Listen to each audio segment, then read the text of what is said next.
श्रीगणेशशारदा गुरुभ्यो नमः। हरः ॐ।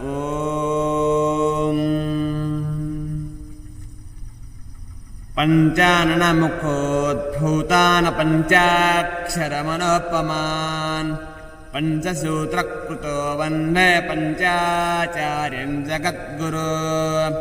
त्रैलोक्यसम्पदालक्ष्यसमूल्यक्वनभित्तये सच्चिदानन्दरूपाय शिवाय ब्रह्मणे नमः।